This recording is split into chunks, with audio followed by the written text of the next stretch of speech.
primeiro pilar de dominação da humanidade foi a religião. Até que ponto dá para crer que a Bíblia é um livro mesmo válido e verdadeiro? A Bíblia foi escrita por homens, mas inspirada por Deus. Tanto que na Bíblia você não encontra nenhum versículo que sustente a doutrina da Santíssima Trindade, que Jesus, o Pai e o Espírito Santo são um. A Bíblia diz que o dinheiro é a raiz de todos os males. A Bíblia não diz isso. Sabe por que eles temem a Deus? Sabe quantas pessoas Deus matou na Bíblia? Mais de 2,5 milhões. Se você tivesse nascido na Índia, o que está na Bíblia significaria nada para você. Uhum. Então esta palavra que está na Bíblia, ela é santa dentro do contexto cultural que você está inserido. Os Estados Unidos estão queimando bíblias, porque descobriram que aquilo está enviesando as crianças. A Bíblia diz que é o princípio da sabedoria. Está imbuído no temor a questão de respeito, de amor. E que pai ama um filho? Quem é pai sabe. Você nunca vai abandoná-lo e deixar ele queimar no fogo eterno. Vai queimar a Bíblia, acho que vai dar um probleminha, né? Cara, então tem um fim.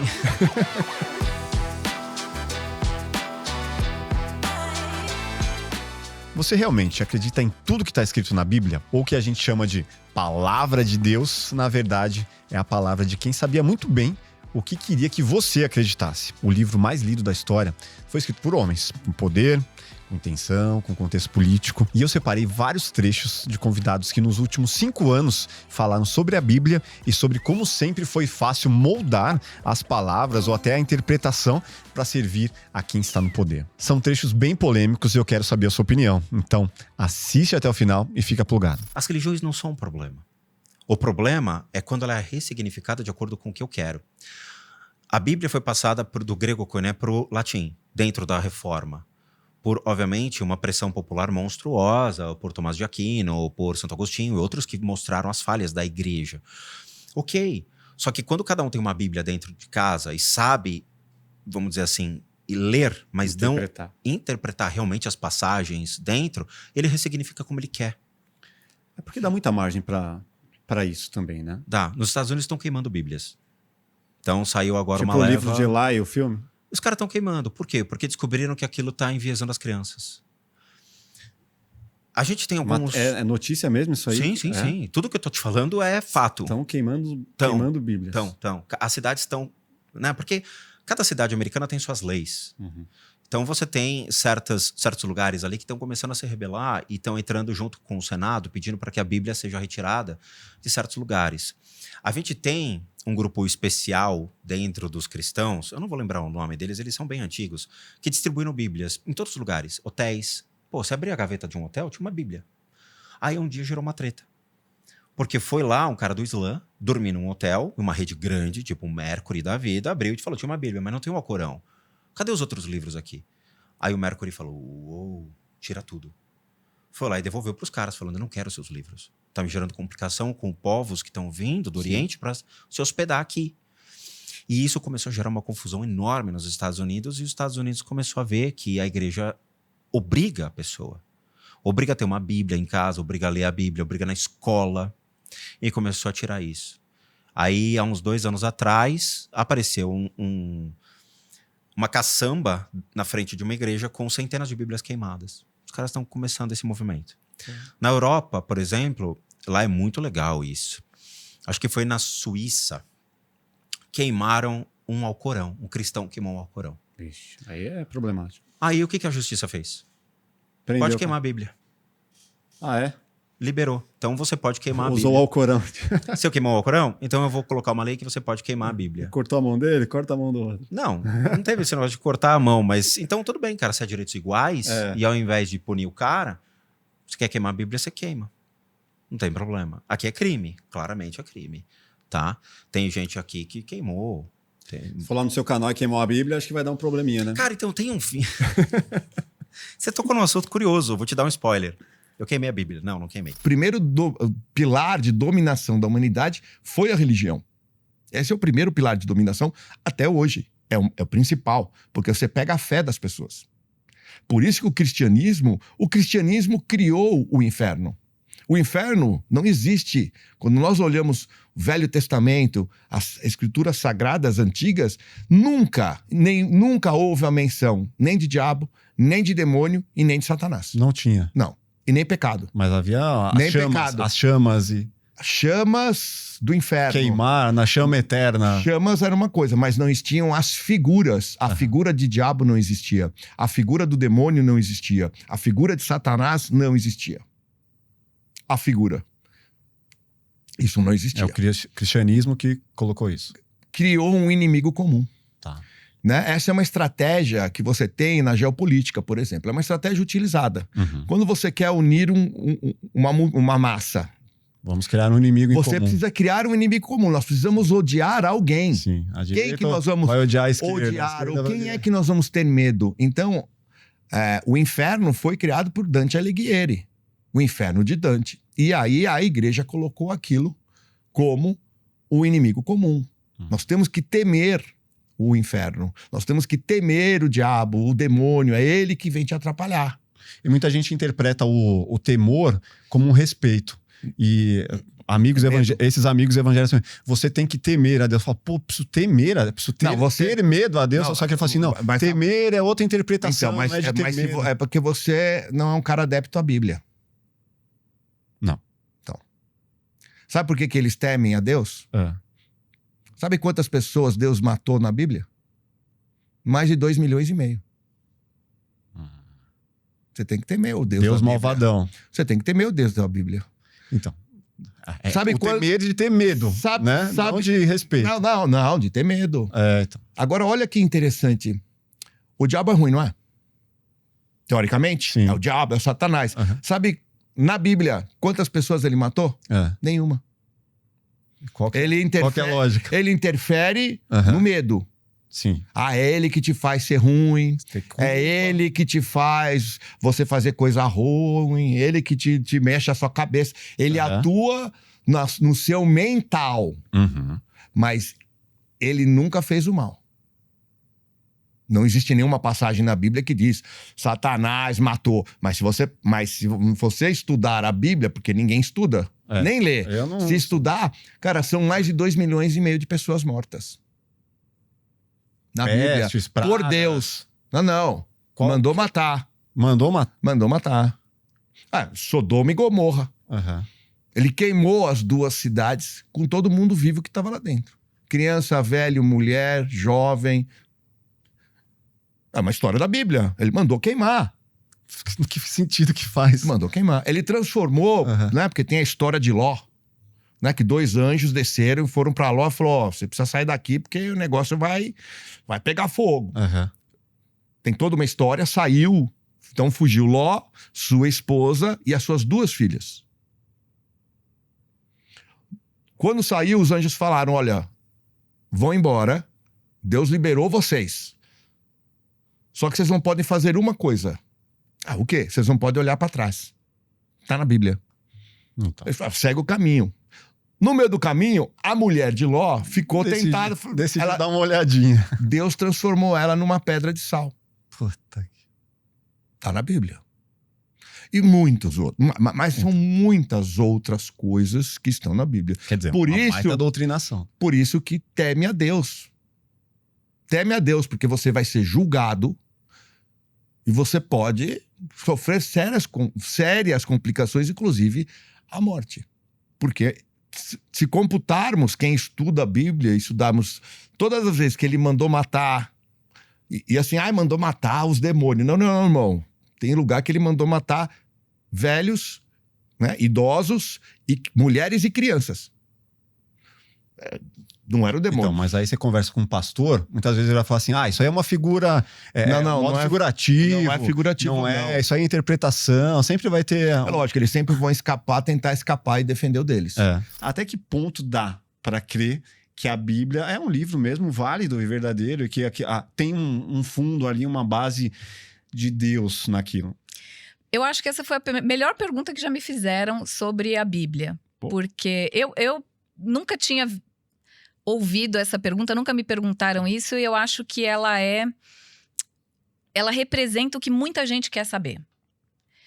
Porque o que acontece, né? Primeiro, vamos no Bíblia diz. Eu já ouvi tanta gente falando, a Bíblia diz isso. A Bíblia diz, os humilhados serão exaltados. A Bíblia não diz isso. Uhum. Então, tem muita coisa que as pessoas falam, a Bíblia diz. A Bíblia diz que o dinheiro é a raiz de todos os males. A Bíblia não diz isso. Então, primeiro já começa aí. As pessoas que não conhecem a Bíblia, falando que a Bíblia diz uma série de coisas. Uhum. Outro ponto é isso que você falou. Até que ponto esses livros todos, né, não foram ali uma estratégia para que a gente controle as pessoas? Eu posso te dizer que isso não tem fundamento, né, que alguém ou um grupo de pessoas juntou esse livro para controlar as pessoas, porque a Bíblia é um livro que te dá muita liberdade. É exatamente o contrário do que as pessoas pensam. A Bíblia faz de você uma pessoa autônoma, livre. E a religião, não sei por que motivo, mas muitas religiões usam a religião exatamente para fazer o contrário. Uhum. Para que aquela pessoa não seja autônoma, para que ela não pense por ela mesma, mas para que ela dependa do seu líder religioso para tudo na vida. Sim. Então, é uma forma de exercer controle. Mas a Bíblia não tem uma forma de exercer controle. A Bíblia te dá liberdade.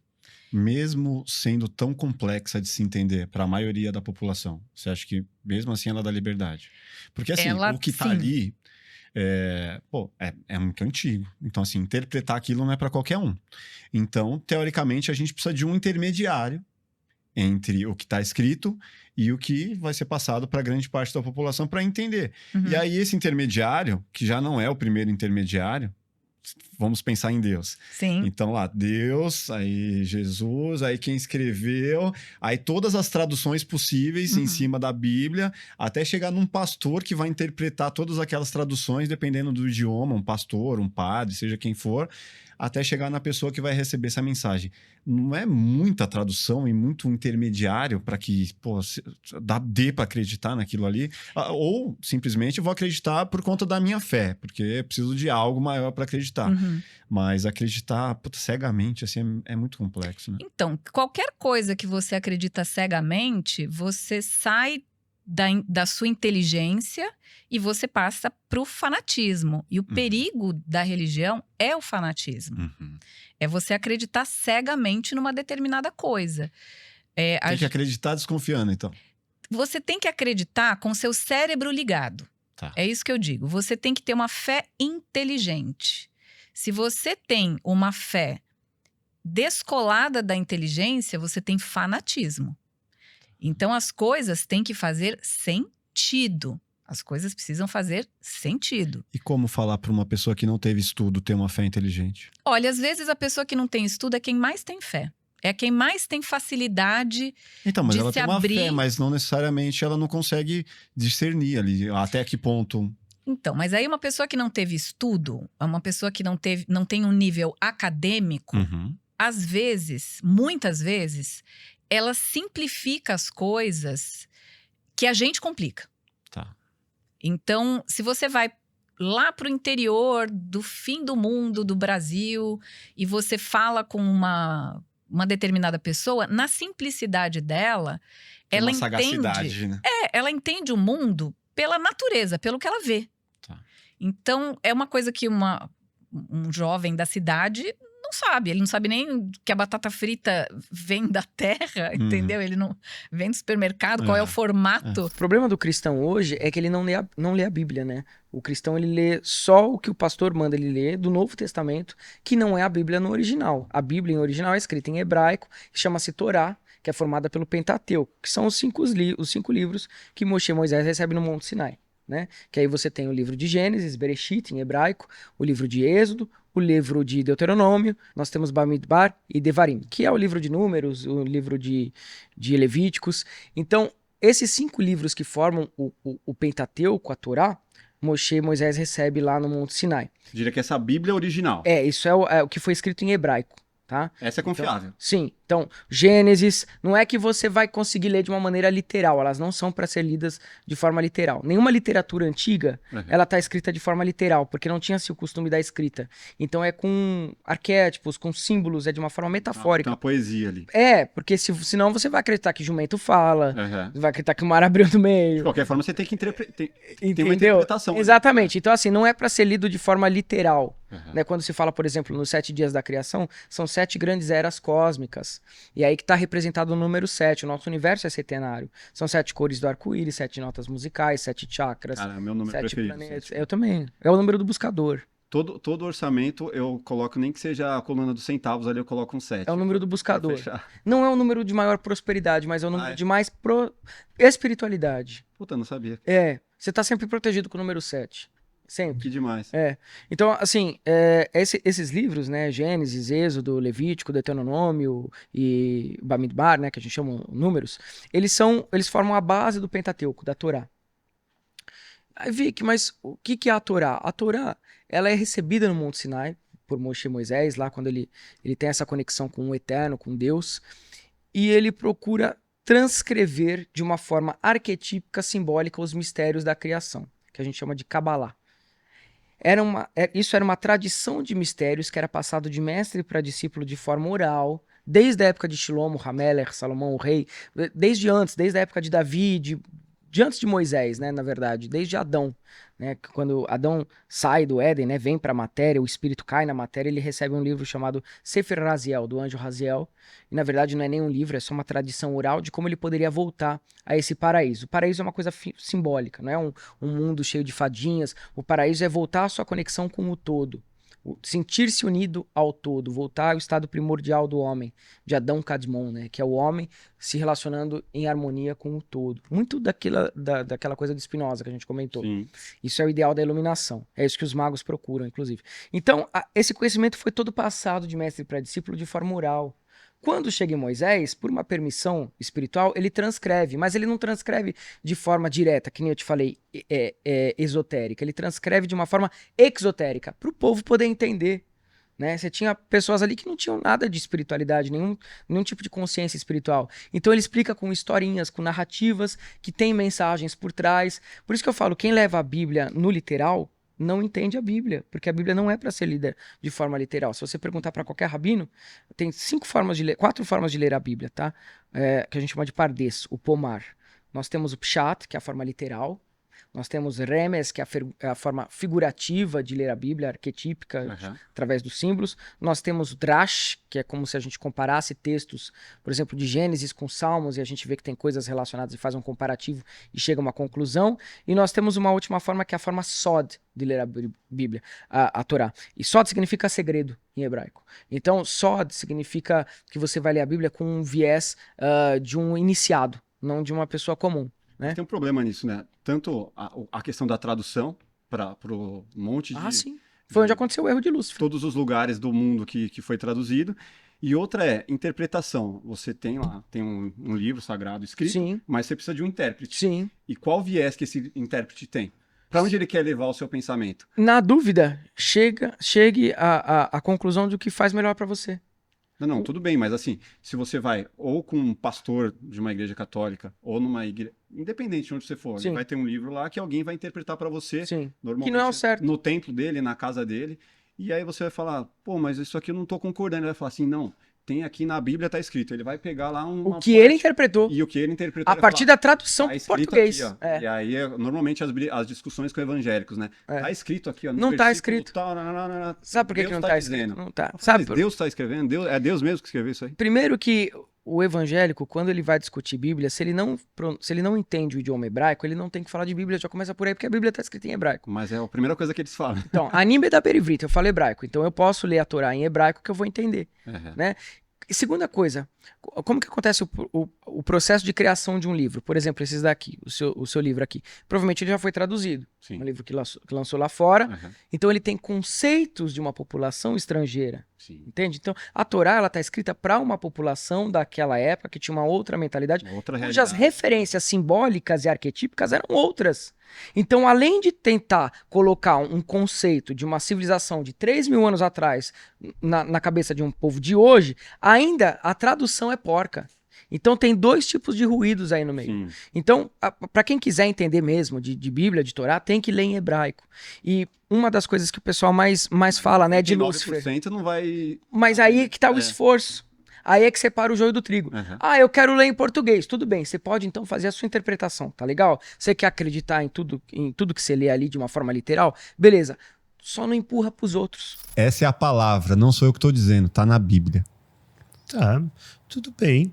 Tá na Bíblia. Terceirizou lá. Mas tudo bem, a palavra tá na Bíblia, mas tá passando pelo crivo da sua interpretação.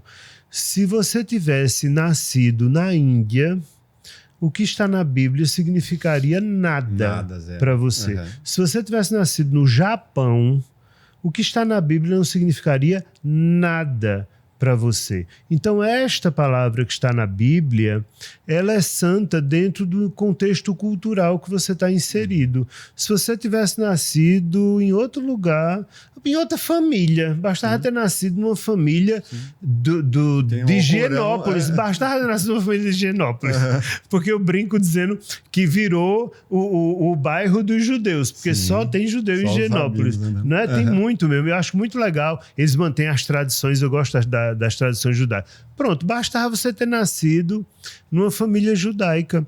Tá, a palavra que está na Bíblia não está nada. Mas isso me incomoda muito, porque assim, a Bíblia, assim, não vou entrar de quem escreveu a Bíblia, a evolução da Bíblia e tudo mais, mas tudo que a pessoa, um pastor, um cara mal intencionado quer falar e justificar que está na Bíblia, ele consegue pegar qualquer passagem da Bíblia e dar uma interpretação própria e justificar aquilo, ó, tá na Bíblia, cara, não sou eu que estou dizendo, tá aqui. Então, mas aí a gente faz o seguinte, a gente faz a seguinte análise. Tá na Bíblia de Jesus? Porque se não for na Bíblia de Jesus, eu não quero conversa. Porque se você observar todas essas manipulações pentecostais ou católicos, cristãs, de um modo geral. Cristão, de um modo geral. A Igreja Católica também, meu Deus. Toda manipulação, ela é feita em cima do Velho Testamento e não do Novo Testamento. Porque com Jesus não tinha barganha.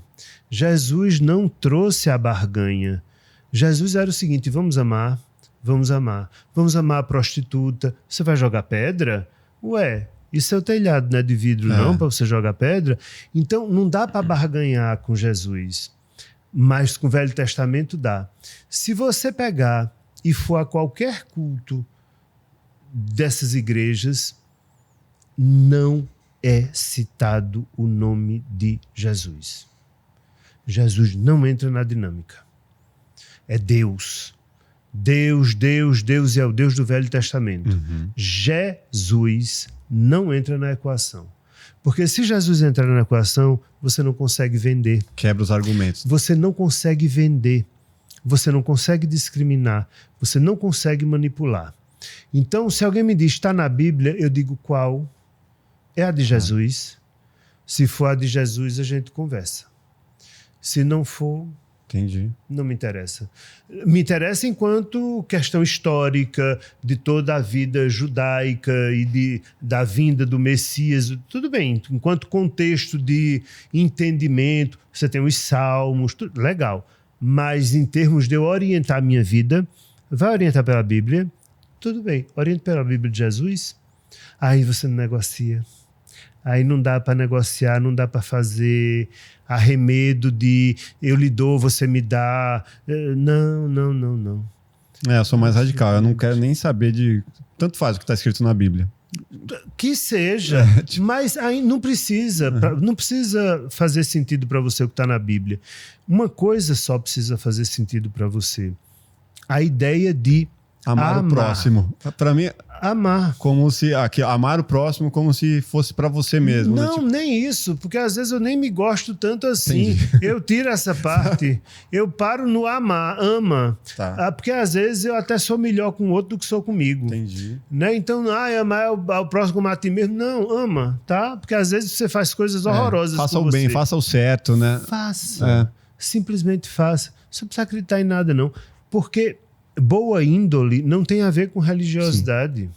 Você encontra pessoas profundamente religiosas que são completamente ateias, mas são visceralmente religiosas no sentido de ter uma ligação, um religar com o outro. A Bíblia foi escrita por homens, mas inspirada por Deus. E foi traduzida... Mas, passa por anos e anos. Mas eu creio que Deus ele preserva a sua própria palavra, assim, entendeu? E a tentativa, por exemplo, na China agora estão tentando criar uma tradução do Partido Comunista Chinês. Então. Né? Mas, exatamente, existem, vamos dizer, sempre remanescentes que preservam. Você vê, o maior milagre que pode ter foi terem descoberto os pergaminhos do Mar Morto, né, que testificam a veracidade histórica da Bíblia. Porque, né, é muito engraçado que os detratores da Bíblia, né, citam, por exemplo, Platão, que você não tem nenhum manuscrito de Platão. Né? Não, Platão é figura histórica e tal. E aí, Jesus, que é muito mais recente, que tem testemunhas... testemunhas oculares que registraram, que inclusive não eram cristãos. Por exemplo, você tem um historiador judeu chamado Joséfos, né, que viveu no período de Jesus. Ele testifica sobre Jesus, sobre a pessoa histórica de Jesus. Eu recebi um convidado que disse que não há nenhum registro histórico, arqueológico da existência de Jesus.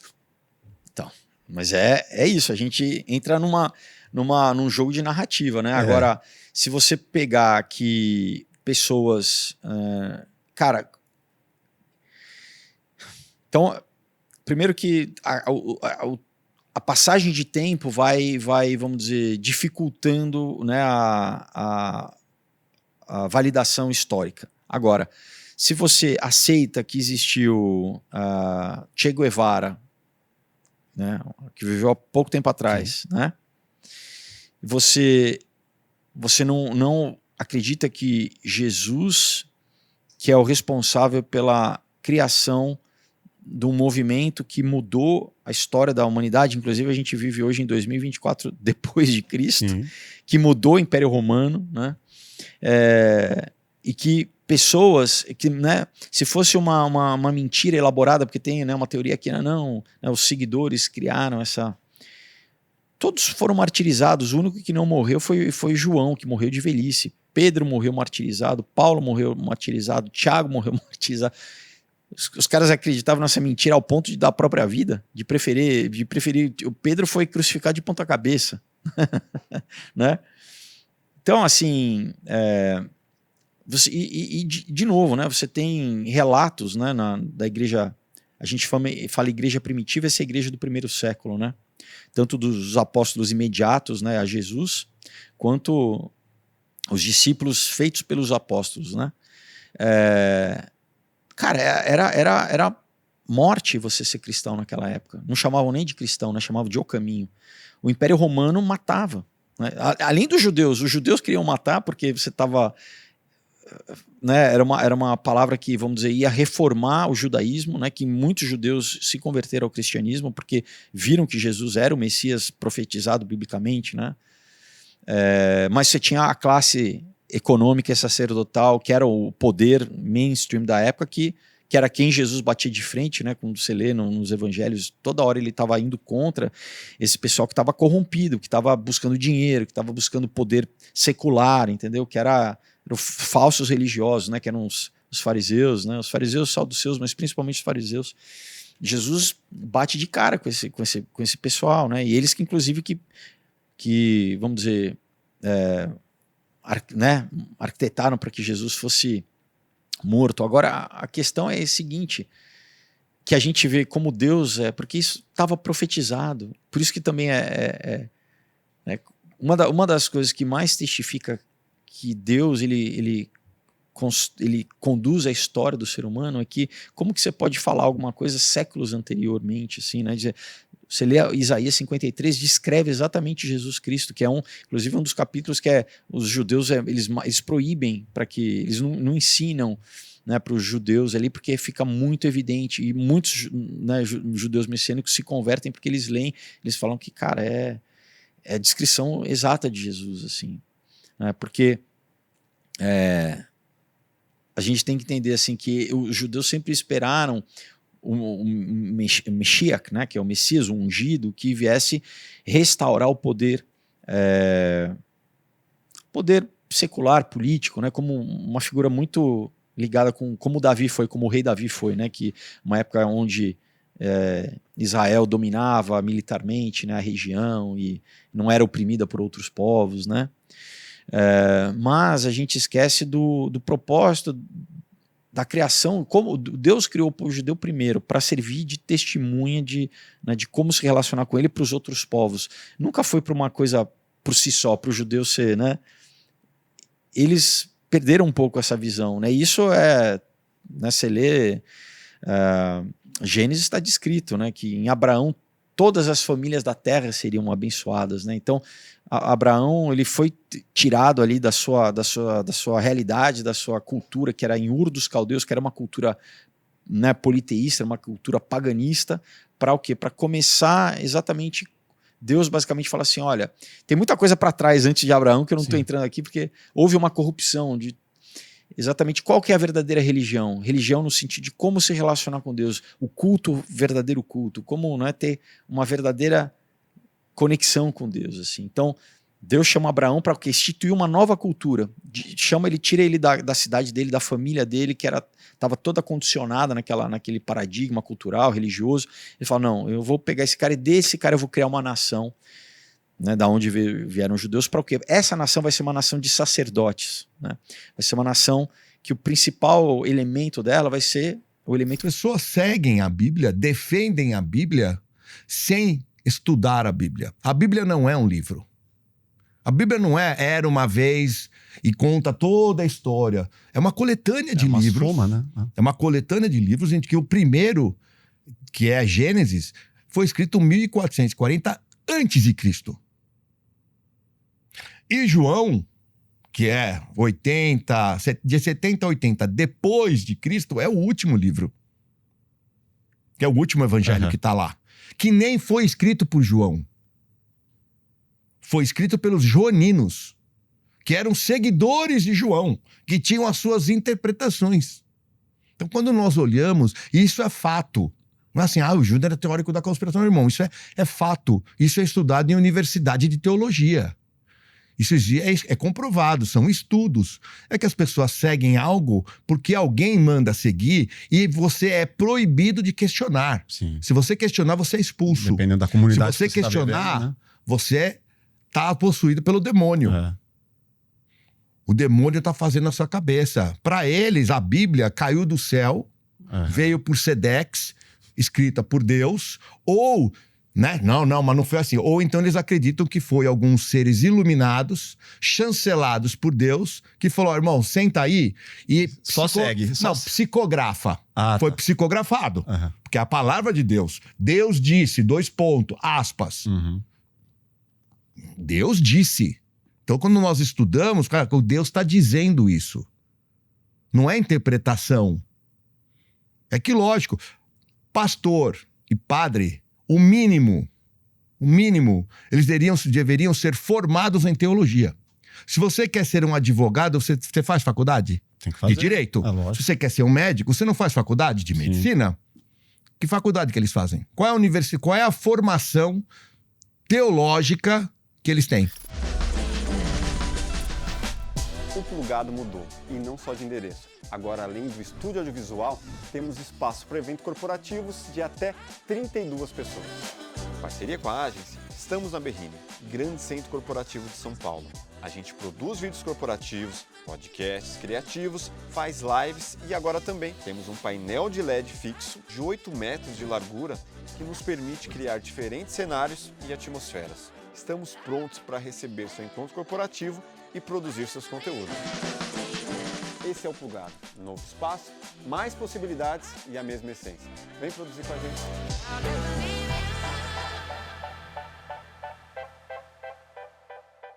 Quem disse Deus proverá foi Abraão, quando ele ainda era Abrão, quando Deus ainda não tinha mudado o nome dele. E ele disse isso quando Deus pede o filho dele. Deus testa Abraão, porque Deus tinha um plano muito grande na vida de Abraão, que era ele ser esse grande patriarca que ele veio a ser e é até hoje. E Deus testou Abraão. Não porque ele não soubesse quem era Abraão, mas para que Abraão se percebesse como alguém capacitado para a grande tarefa que ele tinha. Porque às vezes não é que as outras pessoas não acreditam em você. Às vezes você não acredita. Você fala, será que eu posso? Será que dá? E às vezes alguma coisa acontece, te testa e você fala, não é que eu podia? Então os testes que a vida dá, provam mais para nós como a gente é do que para outras pessoas. Porque a gente tem aquela coisa assim, ele deve saber do que ele está falando. Né? A gente está aqui diante da câmera, a pessoa que está assistindo, ela tem aquela coisa, eles devem saber do que estão falando. Ok, somos especialistas, cada um na nossa área. Mas às vezes a gente não se percebe dessa forma. Às vezes a gente mesmo fala, será que eu posso, né? Ou a grama do vizinho é mais verde, né? Sempre é falta de confiança. Sempre é. Então, Deus testou Abraão para que ele soubesse que ele tinha condições de executar aquela tarefa grande para a qual ele estava sendo preparado. Então, Deus dá um filho na velhice de Abraão. Ele não tinha filhos porque a mulher era estéril. Ismael é filho de uma serva egípcia, não é filho da esposa de Abraão, de Sara. E Deus havia prometido que eles, como casal, Abraão e Sara, teriam um filho, mas eles eram muito velhos já. Mas nasceu Isaac, o filho da promessa, quando ele tinha 100 anos, a mulher tinha 90. Nasce Isaac, e depois, quando Isaac tinha mais ou menos ali 13 anos de idade, Deus pede Isaac em sacrifício. E foi uma coisa muito difícil, porque além de ter pedido algo que ele esperou a vida inteira, e que foi o próprio Deus que prometeu e cumpriu a promessa, ele ficou naquela, o que vai acontecer? E ele tinha que andar de onde ele estava até o Monte Moriá, onde ele sacrificou Isaac, levava 3 dias de caminhada. Então dava muito tempo para ele desistir no meio do caminho. Não foi uma coisa assim, deixa eu fazer rápido aqui antes que eu me arrependa. Ele teve 3 dias de caminhada para pensar e etc. Então, quando Isaac, que estava com a lenha ele carregou a própria lenha sem saber que o holocausto era ele próprio, né? Porque Deus tinha pedido para que o filho dele fosse queimado. E ele botou a lenha para o menino carregar. E ele estava com o fogo e o cutelo para imolar o animal. E aí Isaac vira para ele e fala assim, pai, tá aqui a lenha, tá aqui o fogo, tá aqui o cutelo. Cadê o animal para o sacrifício? E ele não podia responder, é você. Ele falou, Deus proverá. Porque ele não sabia o que ia acontecer, mas ele tinha fé que iria acontecer o melhor. E a Bíblia, inclusive, diz que ele tinha fé para que mesmo depois que ele imolasse o filho dele, porque primeiro você tinha que matar para depois queimar, ele acreditava que Deus poderia fazer o filho dele reviver. Que loucura. Essa era a fé que ele tinha. Então imagina você, pai, fazer um negócio desse. Então aquilo foi um teste de que Deus para ele realmente estava em primeiro, que ele tinha uma fé, por isso ele é chamado o pai da fé. Porque ele tinha fé. Ou que Deus, no último minuto, ia dizer, calma lá, que foi o que aconteceu. Ou que mesmo que ele tivesse feito, o filho, ele não ia perder o filho dele, porque Deus tinha prometido o filho para ele. Então, Deus não é uma pessoa que uma hora fala uma coisa e outra hora muda, né? A Bíblia diz que Deus não tem nem sombra de mudança. Quem é cristão e acredita Que fundamenta tudo na Bíblia, que o cara sabe falar, não, tá escrito Exato, aqui. velho. Tô interpretando que é isso. Exatamente. Que é complicadíssimo. Isso machuca. Eu Sim. entrevistei no meu canal semana passada. E o pessoal fica muito chateado. E assim, não teve nenhum ataque aos cristãos, não é nada disso. Gente, é o trabalho de uma cientista, que é historiadora, que analisa evidências para a gente entender. Jesus existiu? Provavelmente sim, é a resposta dos historiadores. Agora... já teve uns aí que falam que nem Jesus existiu, que aí eu já acho... Tem esse grupo, mas ele não tem muita credibilidade na academia científica. Que falam que não há registros da arqueologia que justifique que Jesus existiu de fato. Mas existem registros arqueológicos que são suficientes para atestar, para corroborar a hipótese da existência dele. É mais provável a existência do que a inexistência. Porque a gente tem, por exemplo, as cartas de Paulo do primeiro século, que foram escritas 10 ou 15 anos depois da morte de Jesus, e ele teve contato com o Tiago, irmão de Jesus, com um discípulo de Jesus, não me lembro se Pedro. Então a gente tem registros bem confiáveis da existência de Jesus por meio dessas pessoas que entraram em contato com pessoas próximas. Aqui fica até já uma palhinha, né, desse conhecimento para quem não sabe, mas quem escreveu Mateus, Marcos, Lucas e João não foram os apóstolos, não foram as pessoas que andaram com Jesus, foram pessoas que receberam esses relatos décadas depois e acharam que era interessante registrar, formalizar aquilo ali, as crenças daquele povo, daquele conjunto de cristãos primitivos que acreditavam na ressurreição de seu mestre e que o fim dos tempos estava próximo. Então, foram atribuídos esses textos a essas figuras apostólicas porque dava mais credibilidade e tudo, mas não são textos escritos por quem conheceu Jesus. Nenhuma testemunha ocular deixou registros que chegaram até nós. A gente tem relatos de segunda mão. Tanto que uma coisa que incomoda muito é a hipótese dos historiadores que a mitologia sobre Jesus, ou seja, os contos a respeito dele, os milagres que ele fez, multiplicação de peixes, do pão, né, sei lá, curas, ele ressuscitou, etc. Isso já existia em outras mitologias e provavelmente isso foi uma herança. Foram sendo associadas à história de Jesus todos esses feitos que davam um poder, uma legitimidade, uma grandeza maior. A divindade. Uma divindade, exato. Eles foram divinizando Jesus. Tanto que a sua divinização, não sei se é o termo mais correto aqui, enfim, só se estabeleceu oficialmente na história da igreja no século IV. Até o século IV existiam muitos grupos de cristãos disputando sobre a natureza de Jesus. Alguns achavam que ele era um judeu, que não tinha nada demais, assim, outros que, poxa, ele foi enviado por Deus, outros que, tá bom, foi enviado por Deus, foi o Filho de Deus, que se divinizou no batismo aos 30 anos, com João Batista. Outro grupo achava que ele se divinizou na crucificação, outros quando ele ressuscitou, então havia toda uma divergência. Outros que diziam que ele nem era ser humano, que ele era um ser totalmente espiritual, entre eles, mas fingia ser humano, para cumprir aquilo que ele precisava cumprir na Terra. E isso só foi decidido por votação no século IV, no Concílio de Nicéia. Então não é como se os cristãos ali sabiam quem foi Jesus e estava tudo estabelecido bonitinho e a igreja foi só crescendo a partir de então. Vamos estabelecer qual é a melhor narrativa para a gente levar esse livro adiante. Porque não havia uma doutrina tão consolidada, ainda havia divergências, é claro que havia, digamos, teses mais fortes entre os pais da igreja, mas havia ainda divergências entre os cristãos de forma geral, e eles precisavam uniformizar a parada. E tanto que na Bíblia você não encontra nenhum versículo que sustente de forma explícita a doutrina da Santíssima Trindade. A ideia de que Jesus, o Pai e o Espírito Santo são um. Não há nenhum versículo ali. Jesus não colocou isso hora nenhuma, por exemplo.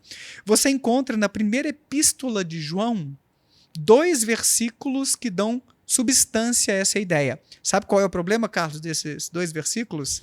Eles são interpolações ou adulterações sofridas tardiamente pelo texto. Isso aqui não é especulação. Quando você pega a primeira epístola de João em suas versões mais antigas, não sei de qual século, tá? Eu não sou historiador, fica o alerta aqui, ó. Eu tô reproduzindo um pouco do que eu aprendi com meus amigos historiadores, que deram cursos lá no Instituto Ponto Azul, inclusive. Mas quando você vai nos textos mais antigos, não existe, ou não existem esses 2 versículos colocando de maneira explícita que o Pai, o Filho e o Espírito Santo, com as palavras que eles usaram lá, que eu não me lembro agora, são um só nos primeiros textos. Esses 2 versículos só surgiram daquela forma em textos mais tardios, que foram transcritos. Porque não existia imprensa antigamente. Os textos eram copiados pelos copistas, pelos escribas. E nesse processo de cópias, várias adulterações ocorreram. E esse processo de adulterações é rastreado pela crítica textual, que é um ramo de estudos da história para entender a evolução dos textos. Fora as traduções. Fora as traduções depois, exatamente. Mas aqui não é uma questão de tradução ainda. É uma questão de mudança do texto, eventualmente, ocasionalmente, para defender uma posição teológica, para reforçar quem foi Jesus, por exemplo. Então isso aí são descobertas dos historiadores que incomodam muita gente e que incomodam a ponto, às vezes, de aparecerem esses tipos de ameaça, porque quando você estuda cientificamente essas coisas, abre esse caminho para que o cristianismo seja entendido como uma religião como qualquer outra e como uma construção humana. Isso incomoda muita gente. Um momento Jesus pregou que eu sou o caminho entre você e Deus. Não, então, o problema é a tradução. Porque quando nós pegamos o Jesus tinha a língua era o aramaico. Tá. Depois nós tivemos as traduções. O aramaico foi para o hebraico. O hebraico, com o Alexandre o Grande, né, no helenismo, foi para o grego. O grego foi para o latim. O latim foi para o inglês na época de King James, do James I. Uhum. Que é outro assunto também, né? Que a nossa Bíblia não é a Bíblia católica apostólica romana. A nossa Bíblia, a Bíblia católica ortodoxa anglicana. Porque até então a Bíblia era só em latim, os padres só rezavam em latim e rezavam de costas para os fiéis. Para complicar ainda mais a interpretação. Foi aí que o King James, né, o rei James I da Inglaterra, né, em torno de 1600, era contra isso e também não aguentava mais se subordinar a Roma, ao Vaticano, né, que era muito ouro, muitos impostos, muita imposição, e não podia ter a Bíblia na sua língua, que ele rachou a ligação com a Roma, com o Vaticano, e adaptou a Bíblia para a Bíblia inglesa. Hoje o que nós temos no Brasil é uma Bíblia ortodoxa anglicana. Nós não temos a Bíblia católica, apostólica romana. Tanto que a Bíblia apostólica romana tem 77 livros. A Bíblia que nós temos hoje aqui tem 66 livros. 66. Foi reduzida e foi traduzida. A partir da Bíblia de King James foram traduzidas todas as outras Bíblias nas línguas. Então a nossa, em português, é uma tradução da Bíblia inglesa. Então, todas essas traduções, na época, você ainda tinha os escribas. E os escribas, oficialmente, eles se submetiam aos imperadores. Primeiro o imperador.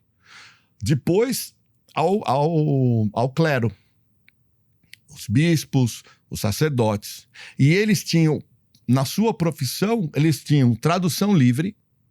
Eles podiam incluir textos e excluir textos. Ou seja, eles tinham uma liberdade enorme. Criativa, né? Não, era uma liberdade, mas eles não tinham uma liberdade total, porque eles ainda se submetiam ao que os bispos, o clero e ao imperador. Porque se eles fizessem uma tradução que fosse contra o que o imperador, não podia passar. Mas se fosse favorável, que fosse bonitinho. Não, sempre era favorável, porque existia uma interferência. Né? Então, essa frase, eu sou o caminho, a verdade e a vida, ninguém vai ao Pai senão a mim, que é uma frase egóica, que é uma coisa que quem estuda Jesus nunca ouviu ele falar. A frase é porque falta uma palavrinha. A frase é: eu sou, a verdade e a vida. É o caminho, a verdade e a vida. Ninguém vai ao Pai senão pelo eu sou. Ou seja, você é o seu caminho, a sua verdade e a sua vida. Ninguém vai ao Pai, que é como Jesus se referia a essa força divina, a não ser que seja por você mesmo. Uhum. Isso é o que faz sentido. Cara, você que decide a sua vida. É você, através das suas ações, dos seus pensamentos, de como você se relaciona com o mundo, que vai construir o seu caminho, que vai ser a sua verdade e que vai reger a sua vida. Mas aí a igreja, ela criou Jesus num patamar para que os fiéis fossem sempre menores, precisando sempre chegar a ele. Tanto que muitas pessoas, né, interpretam Jesus como Deus. Quem deusou Jesus foi a igreja, porque ele fica muito distante do ser humano, quando foi exatamente ao contrário. Jesus é uma consciência que nós conhecemos hoje de 12ª dimensão, que se chama Sananda, que veio exatamente encarnar em um corpo humano para poder passar os seus ensinamentos de humano para humano. Um dos irmãos de Jesus chamava-se Simão, e ele era um grande ativista. Simão ergue-se contra Tibério e contra Pôncio Pilatos. Pôncio até achava, de acordo com os textos, Jesus um cara ok. Ele aliviava bastante a barra, mas Tibério não. Tibério queria matar todo mundo. E aí Tibério olha e fala, prende esse cara. Simão é jogado dentro de uma caverna e fecha-se com uma pedra. Jesus vai lá. Ô, Pôncio, quebra o galho. Tira meu irmão daí. Não dá, cara. Tira. Eu não posso tirar Simão daí. Ele vai ter que ter um outro nome para entrar em Jerusalém. Tá bom. Abre-se e fala, seu novo nome é Lázaro. Ele ressuscita Lázaro dos mortos. Veja, naquela época era importante você entender que a cidade de Jerusalém, você entrava com um nome referente à sua identidade. Qual era o nome de Jesus? Yoshua ben Miriam. Jesus, filho de Maria. A sua identidade era seu sobrenome, que era a sua descendência. Uhum. Então todo mundo sabia quem era você. É tipo cidade pequena do interior. Entendeu? O filho da fulana. Você tá perdido lá, você vai pergunta pro cara, eu tô perdido. Você conhece a casa do Zé, da banca? Você vira à direita. Sim. É assim. Cidadezinha do interior. Já passei por isso. Então, quem vivia à mercê da cidade eram chamados, então, de mortos, pois eles não tinham identidade, eles não eram reconhecidos para entrar na cidade. Eles viviam marginalizados. Então, ele tira realmente Simão dos mortos. Então, ele dá identidade, ele passa a ser Lázaro. Então, Jesus, ele vai e utiliza todas essas pessoas que estavam fora de Jerusalém para, então, derrubar os imperadores. Entendeu? Sim. Ele era um ativista. Total, 100% na sua razão, o que qualquer ser humano faria. Ele não era mágico, ele não andava sobre as águas, ele não fazia magia do dedão, não fazia nada disso. Ele era um ser humano normal que fazia cocô e xixi como todo mundo. E aí quando surge então a ressignificação dos textos de Jesus, a mudança dessa ideia, desses conceitos de Jesus, vem por Paulo, Pedro e Tiago numa formação da Igreja Apostólica Romana. Uma igreja é uma assembleia apostólica dos apóstolos e romana dos romanos. Peraí, mas não foram os romanos que crucificaram esse cara? Por que eu tenho que ter uma igreja com o nome de quem matou Jesus? Uhum. E eles criam a igreja porque eles queriam que o Império Romano assim os reconhecesse. E Constantino fez, em 327 depois. Então ele ressignifica. E a escritura da Bíblia nesse meio termo? A Bíblia é um enorme composto de diversos livros, de vai diversas somando, passagens. Quando Jesus nasce, a Taná, que é o Velho Testamento, já está composto, fechado, feito bonitinho. Então o Velho Testamento já existia. Sim. Então o que é errado? O cristão não tem que usar o Velho Testamento como ferramenta em hipótese alguma, pois não é dele, é do povo hebreu. Jesus não fez nada para o Velho Testamento. Então eu não posso usar. Então esses discursos idiotas que você vê da mídia são do Velho Testamento. Pode-se falar qualquer coisa aqui? Pode. Tá bom. Velho Testamento. Bestialidade com animais. Esquartejamento e morte de mulheres. Velho Testamento. Abuso, violência contra crianças. Velho Testamento. Tudo que você vê hoje dos pastores subindo no púlpito, a pregação, é do Velho Testamento. Por quê? Porque Jesus era bondoso, amoroso, ele unia as nações, unia os povos e tinha um discurso único dizendo, cara, caráter, eu preciso, sermão da montanha. Vocês têm que ter ética, vocês têm que ter moral, vocês têm que ter conduta, a mulher não pode ser utilizada dessa maneira. Sara é uma passagem bíblica doentia. Sara foi uma filha de um povo que eles davam para povos imigrantes. Então passava lá uns gringos, falava, leva minha filha. Eu não tenho o que dar para ela. Ela vai morrer aqui comigo. Dê para um rei, dê para um imperador, dê para alguém que realmente consiga dar a ela uma educação, comida. Eu não posso dar. Levou. Sara. Sara era uma menina infértil. Na Bíblia está escrito, Sara é uma menina infértil, não conseguia dar filhos, ou gerar filhos. Então, quem cuidou de Sara tinha relações com a sua babá, ou pessoa que cuidava de Sara. Essa mulher teve filhos. Logo depois, Sara engravida. Peraí, mas ela não era infértil? Ela fez o quê? Inseminação artificial naquela época? Não, ela era menor de idade. Então, essas violências que você vê no Velho Testamento são replicadas num discurso hoje proselitista doente de pastores que sobem no púlpito. A PL que você está vendo hoje é um discurso do Velho Testamento. E aí tenta fundamentar, né? Entende? Uma Exatamente. atrocidade, Exatamente. Por olhando um discurso de um texto hebreu, que não é judeu, é hebreu, de 3.200, 3.500 anos atrás.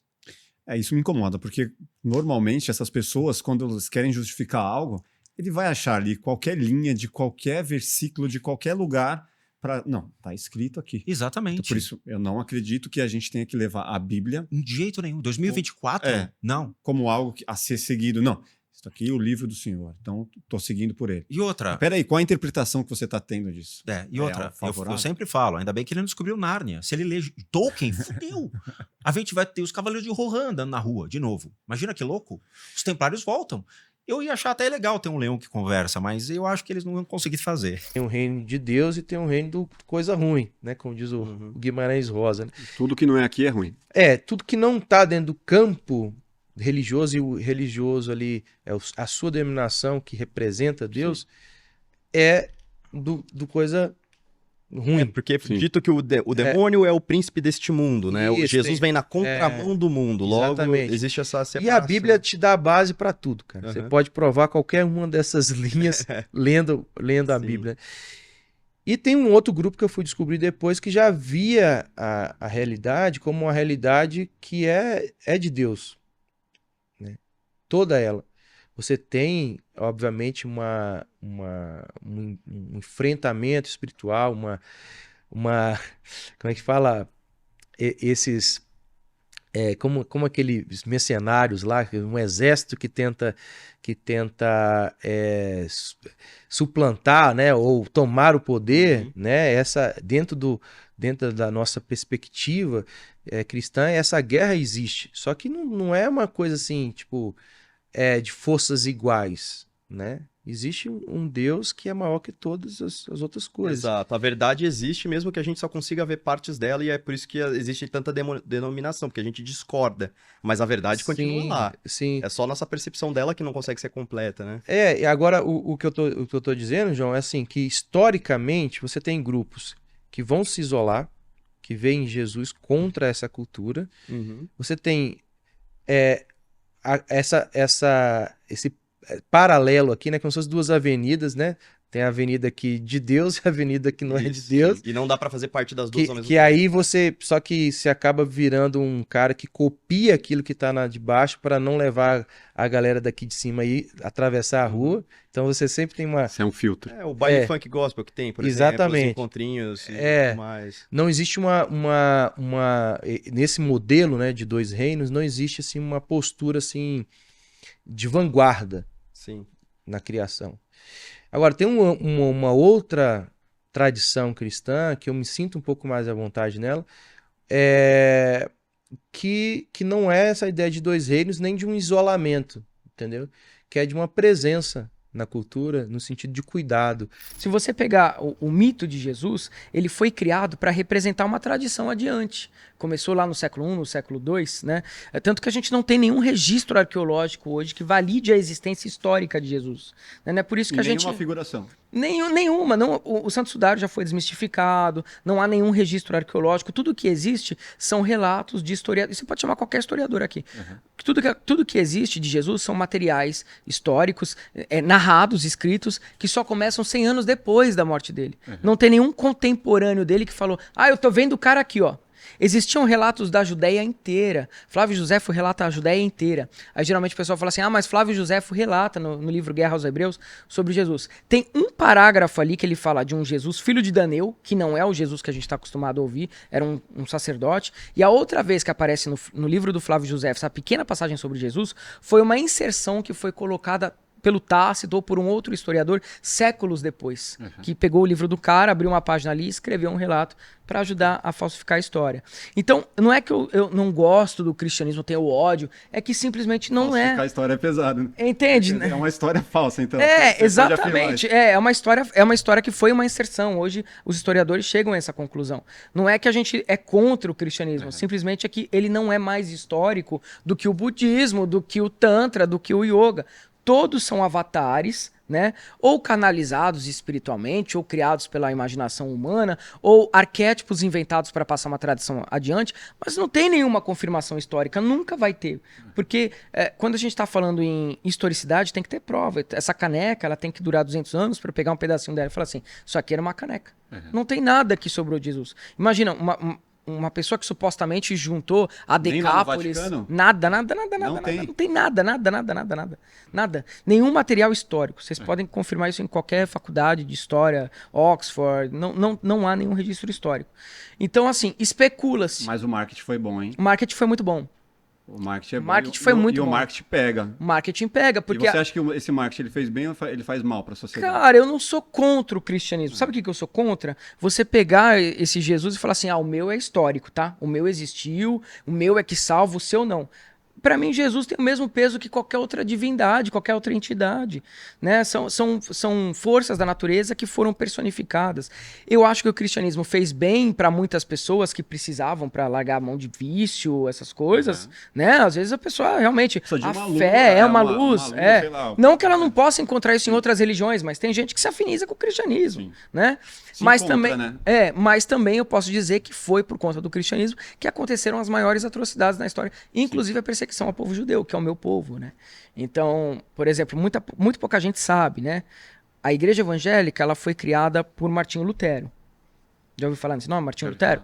Martinho Lutero, ele faz a reforma do protestante no século XVI. Então, naquela época, a igreja católica vendia um sistema de indulgências. Então, você pagava e você estava livre dos pecados. Então, o Martinho Lutero, ele bateu o pé, falou, não, essa porra não tá certa. Vamos fazer algo diferente. O catolicismo aqui. Tinha isso também? Sim. Que é engraçado que hoje eles fazem isso. Mas isso era só Porque assim, você quer comprar o seu terreno no céu. Exatamente. Hoje acabou se fazendo a mesma coisa, mas no começo Lutero lutou contra isso. Só que ele tinha muitas faces. Lutero era um cara muito narcisista e muito megalomaníaco, violento. Então, a igreja evangélica sai do Lutero. O movimento luterano no século XVI... Não era evangélico, era protestante. É protestantismo, Mas vira-se o evangélico, né? E o Martinho Lutero, em 1543, ele escreve um livro chamado Sobre os Judeus e Suas Mentiras, onde ele fala que você tinha que tirar as terras dos judeus, por eles não aceitarem Jesus, porque até hoje em Israel, os judeus não aceitam a existência de Jesus, eles estão no direito deles, é a religiosidade deles. Né? Os ortodoxos não aceitam e ponto final. Inclusive, para você passar no Baidim, se converter ao judaísmo, se você falar que você acredita em Jesus, você já está tirado do Baidim, você já não é mais judeu. Mas tem um movimento de judeus messiânicos. Não são judeus certificados por Israel, pelo governo de Israel. Não são. São pessoas que são cristãs e tentam empurrar isso para dentro do judaísmo. Mas vamos lá. Então, Martinho Lutero, em 1543, ele escreve esse livro sobre os judeus e suas mentiras, defendendo o ataque, o xingamento, enfim. Esse livro, ele toma proporções cada vez maiores lá dentro da Europa, né? Até que ele chega lá na igreja de Wittenberg, que tinha uma porca dando de mamar para judeus. Os católicos sempre perseguiram o povo judeu. Ele escolhe essa igreja, que tinha esse monumento, tá lá até hoje, tá? Já foram feitos inúmeras petições para tirar de lá, mas são irresistíveis. E ele escreve lá na porta da igreja de Wittenberg as 95 teses do movimento protestante. Ele escolheu essa igreja. Anos depois, surge, durante a Segunda Guerra, na Alemanha, o protestantismo estava em alta, tá? Então, ao longo desses séculos, os judeus foram perseguidos, principalmente pelos religiosos, tanto os católicos quanto os protestantes, e quando chega na Segunda Guerra, a igreja dominante da Alemanha, 95% da população, podem pesquisar, era o movimento luterano, o movimento protestante. 95% de quem apoiou o regime do bigodudo lá na Alemanha da Segunda Guerra. E o que eles usam de livro base? O livro de Lutero. Tanto que o discurso do bispo Martin Soss, lá na Alemanha, na época do protestantismo, era recitando o discurso do Lutero. E a Noite dos Cristais, que foi a noite que tirou os judeus de suas casas, depredou os comércios, matou muitos, foi justamente feita de propósito no dia do aniversário do Lutero. Então ninguém fala isso. Hoje parece que os evangélicos apoiam Israel, apoiam os judeus. Eles apoiam porque eles têm aquela noção de que algum dia os judeus vão se converter para Cristo e aceitar Jesus. É por isso que eles apoiam. Porque se você tira esse Jesus da equação, é ódio puro. Entende? Eu vivi na pele isso, minha família viveu também. Então, eu sou a favor de todas as pluralidades de crenças, religiões do mundo. Mas cada uma no seu quadrado, cara, o mundo ia estar muito melhor. É mais fácil um camelo passar pelo fundo de uma agulha do que um rico entrar no reino dos céus. Mateus capítulo 9, versículo 23 e 25. Isso é um exemplo de? Isso é um exemplo de citações bíblicas que as pessoas usam fora de um contexto. Então, mesmo se a gente for pensar fora da Bíblia, se você for pensar em analisar qualquer fato histórico milenar, você não pode analisar, ou você não deveria, pelo menos, analisar pegando um fato isolado. As mulheres eram tratadas dessa forma. Vamos entender o contexto. Então, antes de qualquer coisa, para você analisar um fato histórico, você tem que entender o contexto daquela época. Não dá para você pegar uma coisa isolada de uma época atrás e querer entender com a cabeça de hoje, com a sociedade de hoje. Não encaixa, porque eram coisas muito diferentes, eram momentos históricos muito diferentes. Então, a gente tem que entender o contexto. E aí, para você entender se aquilo é real, não é real, eu costumo dividir pelo menos ali em 3 partes. Você tem que dividir o que é fato, porque é a partir disso que você vai começar a entender o contexto. Você vai entender o que é possibilidade. Não sei, não tem ninguém vivo para contar como é que foi, então provavelmente foi assim. Você tem possibilidades. E você tem mitos no meio do caminho. Então você tem que achar cada uma dessas coisas. Complicou, né? Não complicou, porque na verdade facilita porque você vai fracionar o teu entendimento. Então são 3 partes apenas. Fato, mito e possibilidade. 3 coisas. Isso é simples. E você precisa do contexto. Então, qual era o contexto? O que aconteceu para Jesus ter falado, né, basicamente ali, que nenhum rico vai para o céu? E aí, então, eu concluo que todos os ricos vão para o inferno. Vamos ver se isso é fato, se isso é mito, ou quais são as possibilidades de interpretação disso. Qual era o contexto? Essa fala é um fato. Ele falou, você citou aí até onde está escrito. Em qualquer Bíblia você vai ler, com algumas pouquíssimas diferenças de tradução, né, de versão, mas é isso que você vai ler. Em português, em inglês, em espanhol, no idioma que você queira. Então, é um fato que ele disse isso. Em que contexto ele disse isso? Ele disse logo na sequência de uma passagem que também é bastante conhecida, que é a do jovem rico. Você já ouviu a passagem do jovem rico? Não é tão conhecida assim. Não conheço. O jovem rico, primeiro você tem que entender lá, vamos para o contexto. Lá na época de Jesus, os jovens podiam pertencer a uma família rica, mas eles não eram ricos, porque a riqueza era da família. Sim.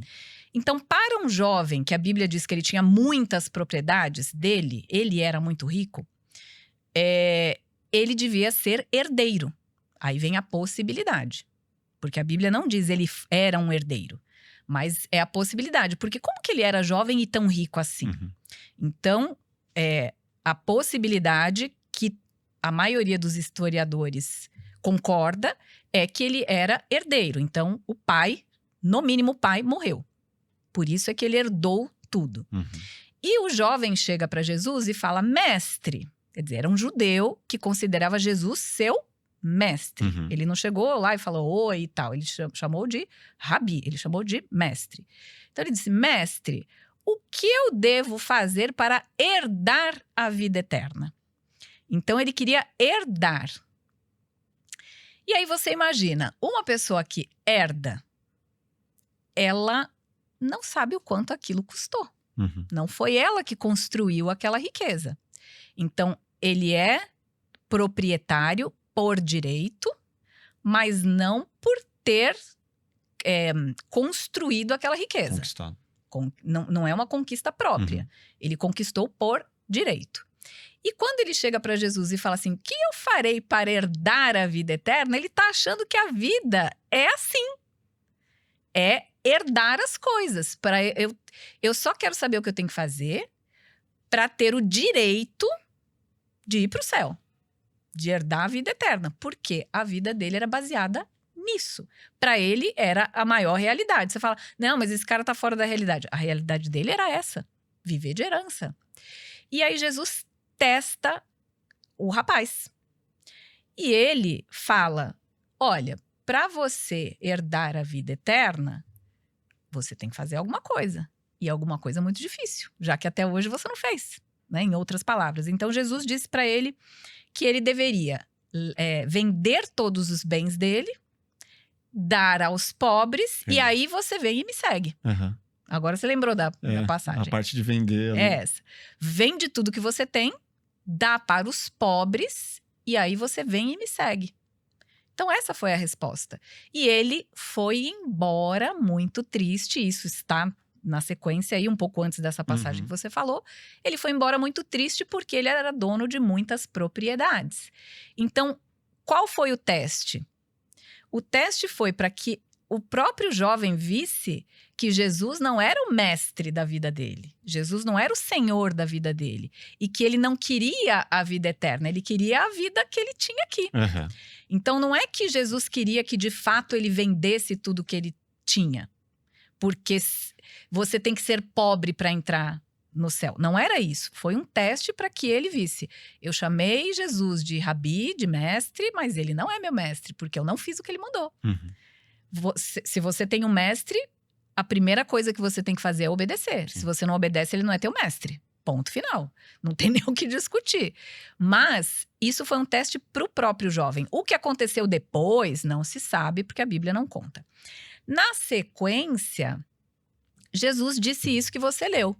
É mais fácil passar um camelo no buraco de uma agulha do que o rico entrar no reino de Deus.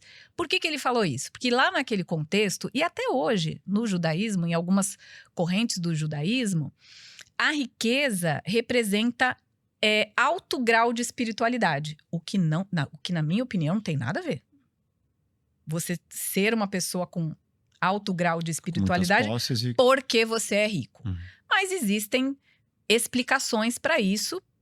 Por exemplo, essa corrente do judaísmo que crê nisso, ela diz o seguinte: como Deus é o Deus da prosperidade, as pessoas que estão mais próximas dele serão prósperas. Faz algum sentido? Até faz. Mas se acreditava nisso como uma verdade absoluta. Então, se uma pessoa é rica, ela está muito próxima do reino de Deus. E Jesus desmontou essa cultura da época, que não tem nada de bíblico. Ele desmontou essa cultura com essa fala, dizendo que é mais fácil o camelo passar pelo fundo de uma agulha do que o rico entrar no reino dos céus.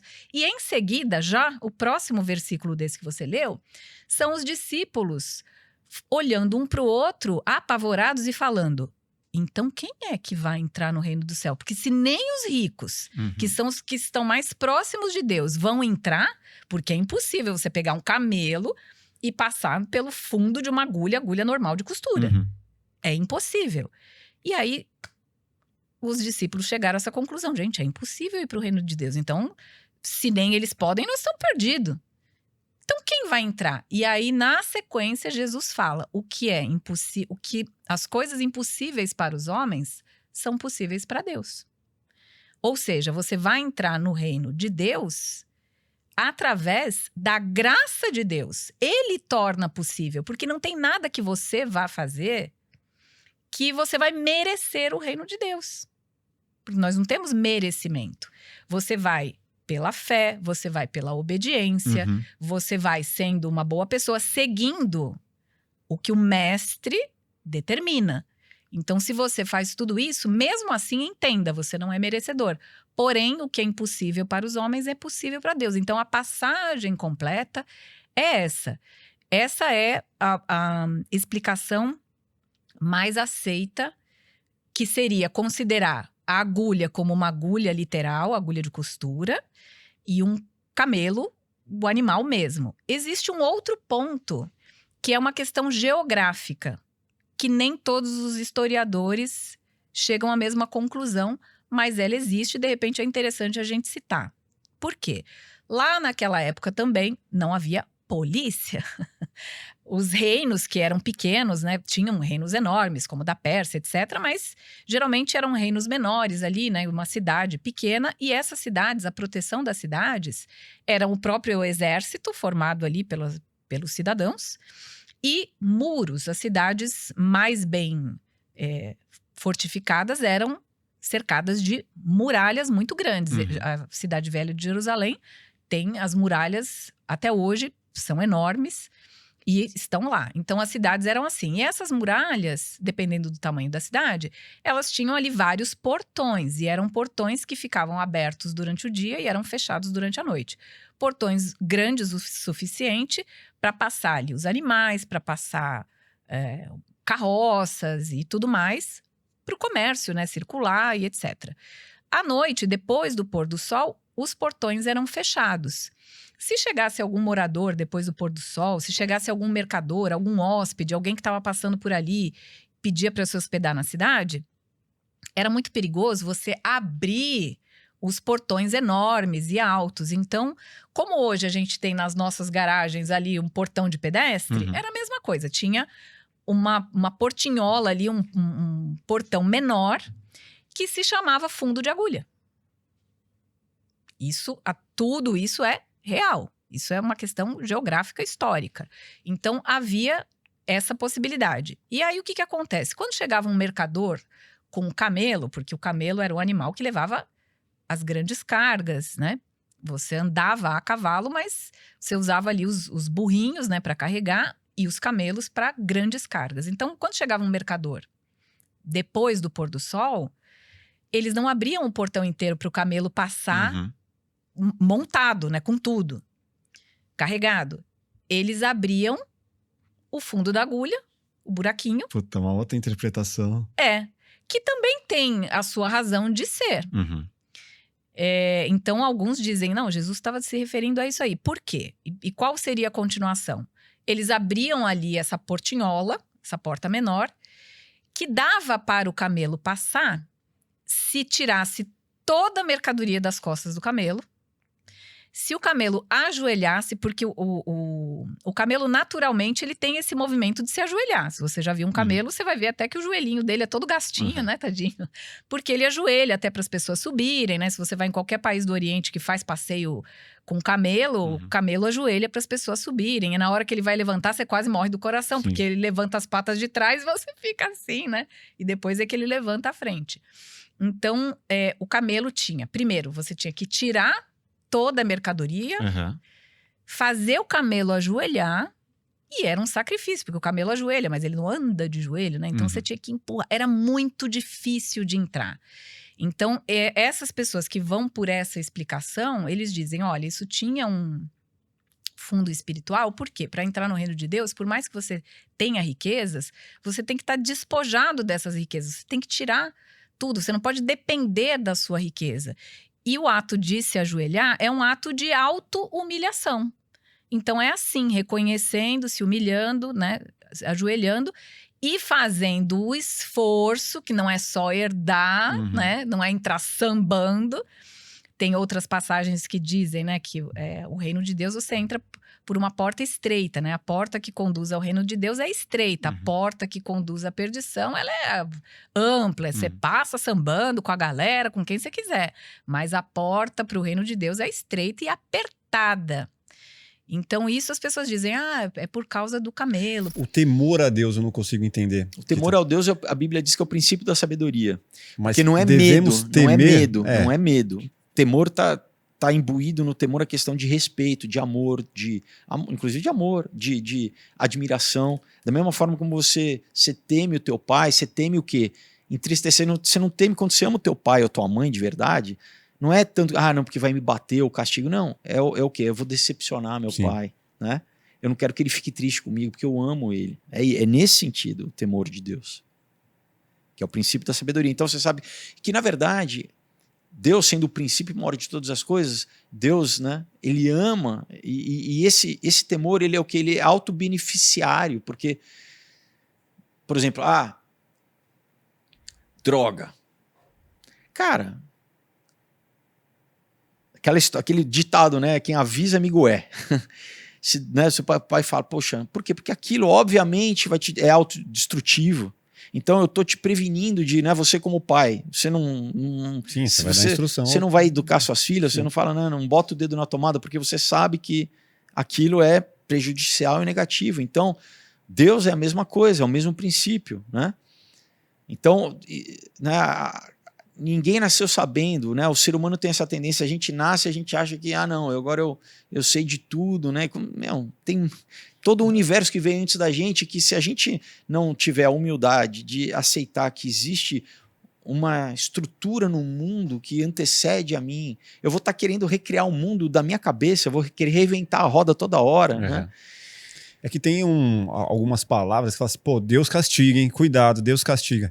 Isso não é que Deus castiga, assustador, né? Não é que, então, isso vende esse Deus mau e punitivo, mas Deus institui leis espirituais e essas leis espirituais se manifestam nas leis físicas. Então, da mesma forma que existe, né, eu citei aqui lei do eletromagnetismo, lei da gravidade. Uma lei da gravidade, assim, cara, se eu... Você não vai fugir dela. Não vou fugir dela, né? Se eu pular do meu prédio, eu vou sofrer a consequência dessa lei. Existem leis espirituais da mesma forma. Então, por quê? Porque Deus criou um universo perfeito, né? Imagina se não houvesse, né, leis que mantivessem o nosso planeta na sua órbita. Porque, lei é ruim, a gente tem que quebrar tudo. Será? Se não existissem leis que mantivessem os teus prótons, os teus elétrons, né, presos nas suas órbitas, teu corpo, né, um momento cada elétron ia sair voando, né? Então, agora, quando a gente quebra a lei, você sofre a consequência da lei. Então não é que Deus castiga no sentido de que Deus ele instituiu, né, a palavra logos, da onde vem lógica, né, que Jesus é o logos, né, a gente lê no Evangelho de João, né, no primeiro capítulo, no princípio, né, era Deus e o verbo estava com Deus e o verbo era Deus e todas as coisas foram feitas por ele e sem ele nada se fez. Jesus é o princípio ativo de Deus. Jesus é Deus, mas assim, né? Inclusive depois se não me engano no livro de Hebreus fala que a natureza é mantida pelo, né? Jesus é o agente preservador da natureza, né? Então assim, por quê? Porque é esse verbo divino, é o que, né? É o que mantém a natureza, é coesa, né?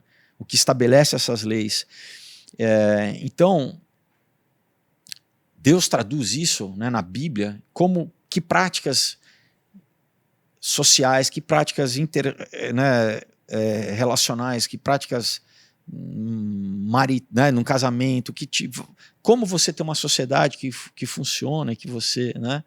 Então por isso que a Bíblia abarca muita coisa, né, muita coisa. Né? E o sentido é que o castigo vai derivar, né? Na verdade, a consequência negativa do ato vai ser uma causa. Né? É a lei da colheita e do plantio, né? É a lei da causa e efeito. Se eu planto pepino, eu não vou querer colher abóbora. Mamão. Não, cara, né? Então, e Deus é tão misericordioso que muitas vezes na nossa vida a gente erra e mesmo assim ele consegue remediar, né, o nosso erro e restaurar. Isso que a gente chama, né, de milagre é uma intervenção do sobrenatural no natural, né? E daí a gente pode entrar até na questão da segunda lei da termodinâmica, né, da entropia, que tudo, né, no mundo, porque a partir do momento que... Qual é a causa do pecado original do homem? Foi uma decadência física e material do mundo, né? Então, assim, essa lei da termodinâmica, da entropia, passou a provocar uma degradação de tudo que existe, né?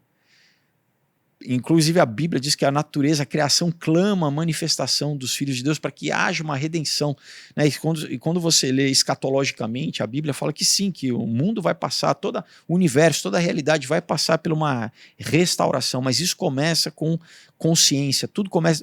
A matéria sempre é um desdobramento da consciência, tudo começa primeiro no mundo metafísico, né? E depois vai se cristalizando, vai decantando aqui, vai se manifestando em matéria, né? A fé, nós não temos que ir contra a fé. Eu não vou nunca contra a fé das pessoas. O meu trabalho, e acredito que o seu também aqui, é levar conhecimento para que as pessoas tenham a sua fé fortalecida, baseada no que elas conhecem e no que elas acreditam, e não no que lhes é contado. Sim. Porque esse é o problema. É falar assim, acredita nesse livro, irmão. E te fala 3, 4, 5 passagens que lhe convém. E você põe debaixo do braço, eu sigo a Bíblia, eu sigo a Bíblia. Você nem sabe o que tem dentro, irmão. Uhum. Você não sabe que aí está escrito que se seu filho for desobediente, você tem que dar pedrada nele. Está escrito na Bíblia. Você faz? Essa é a palavra da salvação. Não, mas essa daí eu não faço. Ah, que legal! E aí? Você sabe que na Bíblia, Levíticos, capítulo 15, versículo 19, sabe o que fala? Mulher que menstrua é imunda. Jura? Então, todas as mulheres que vocês menstruam, saiba que Deus está dizendo que vocês são imundas. Levíticos, capítulo 15, versículo 19. Vai lá na sua Bíblia ver. Não, mas aí vai perguntar. Vai perguntar pro padre, pro pastor. Ele vai te dar, não, mas sabe o que é? Deus não quis dizer isso. Não, tá escrito. Você pode tentar dar uma interpretação, mas é algumas mulheres que na época, não. Mulheres que menstruam são imundas. Não tem outra interpretação, não era o que ele queria dizer. Recentemente eu fui numa missa de 7º dia, fazia tempo que eu não ia na igreja católica. E aí teve uma passagem dessa absurda e assim, essa é a palavra da salvação. Aí todo mundo, glória a vós, assim, fala, caraca, essa é a palavra da salvação, que bosta de palavra, sabe? E assim, lá nos meus 13, 14 anos que eu cheguei até a tocar violão na igreja, aprendi a tocar lá. Cara, gosto do clima de igreja, assim, mas eu não conseguia ter essa interpretação sobre o que estava sendo dito. Não tinha entendimento. Não tinha. Você fazia aí, você não sabia nem o que falava amém. O padre fala e você fala amém. Hoje é show, irmão. Igreja evangélica hoje é show. É show business. Não, mas não tô nem falando da evangélica também, mas assim. É show business. Na igreja hoje. Católica, velho. A católica. O cara fala. Na igreja católica. A católica tá perdendo cada vez mais fiéis. Né? Muito, muito atrasado. É muito atrasada. Qual que é a sua visão sobre o ateísmo? O ateísta, ele é aquele que não acredita. Eu não acredito em Deus. Ele tem a fé de que não... Ele não acredita em Deus, mas ao mesmo tempo, ele não acredita naquele Deus, mas ele acredita em alguma coisa. Porque é impossível ele falar que ele achar que ele é uma máquina e que não existe nada. Ele acredita em Darwin, acredita na ciência. Que tudo é discutível. Ele acredita porque ele não estuda. A verdade é essa. Às vezes o ateísta, ele quer ser contra. Mas eu recebi vários ateístas muito estudiosos. Então, mas... formados, porque, USP, professor da USP. E o cara mas isso não quer dizer muita coisa. Tá. Entendeu? Porque também estuda aquilo que lhe convém. Sim. Entende? Não desrespeitando ninguém, mas estuda o que convém. Claro, você não quer ter fé, não quer acreditar em nada, não tem problema. Cada um tem a sua escolha. Sim. Entendeu? Muitos deles, por serem, talvez, estudiosos e entenderem toda entenderem toda essa cultura que era baseada nesses deuses, que não eram deuses, e que olha para uma Bíblia dessa e vê esses absurdos, e vê todos os dogmas, ele vira ateu. Ele fala, não, só os doidos para acreditar nisso. Mas é muito radical, porque ele fala, mas você não acredita que existe uma força maior? Lógico, eu, por exemplo, não acredito que tem um velhinho de barba aqui em cima julgando. Você sim, você não, você eu atendo, você não atendo. Que é isso que eles pensam que tem, né? Não, eu acredito que existe sim, que Deus não é uma figura, é uma energia, é uma inteligência que faz com que a vida exista e tudo entre em muita sintonia, muita sincronia, porque tudo é muito sincronizado. O universo, a natureza, as galáxias, os planetas, existe uma força que rege. Uhum. Se você quer considerar essa força como Deus ou uma energia universal, tá tudo bem. Agora, você fala que não existe nada, que tudo é por acaso e que funciona tudo, deixa vir do jeito que for, é muito, nem os cientistas, né? Tanto que nós temos comprovações, né, de como funciona, da matéria, do universo. Existe, sim, um consenso científico que existe uma energia que rege tudo. Agora... O Spinoza seria essa energia para você? Muito. É. Mas o Deus do Spinoza fala também que morreu, acabou. Que não... Então. Mas você vai vir a Terra e vira de novo parte do todo. Então, aí tem a interpretação de cada um. Mas o Deus que ele coloca, ele tira essa imagem, né? De Spinoza tira essa imagem de um Deus humano. Uhum. De um Deus, né? Que ele fala, tá na natureza, tá na cachoeira, tá em você. Tudo você é Deus. É Deus. Tudo é Deus. Uhum. E se a hora que você sair daqui, você vai voltar ou não, é outro assunto. Que aí eu não acredito em reencarnação. Entendeu? Então, mas tudo bem, o problema é dele, é o que eu falo, é a interpretação dele. Uhum. Então, se ele acredita nisso, tá tudo certo. É o que a gente fala, entendeu? Você vai ter seu próprio Deus. O que Jesus veio dizer é que, olha, sabe esse Deus aí, essa força divina, ela tá dentro de você. Ele dizia, o reino dos céus está dentro de ti e fora de ti. Tem uma passagem no Evangelho de Tomé que diz, o reino dos céus está dentro de ti e fora de ti. Quando conhecerdes a ti mesmo, então sereis conhecido. Conheça a ti mesmo. E compreendereis que vocês são filhos do Pai vivo. Cara, ele fala tudo nisso. O reino do céu está dentro de você, está fora de você, é o todo, essa energia. Uhum. Quando você se ligar nisso, que está dentro de você e fora, você será conhecido, ou seja, você vai se conhecer. E você vai compreender que você é filho, que você faz parte de tudo isso daqui, irmão. Você é filho do Pai vivo. O que é o Pai vivo? É o todo, é a energia. É o que tudo que rege aqui, né? Que orgânicos, os animais, as plantas, a energia do todo. Uhum. Cara, ele fala, é física quântica pura, isso daí. É isso que eu acredito. Não acredito num ser lá em cima, julgando, né? Até porque é filho, né?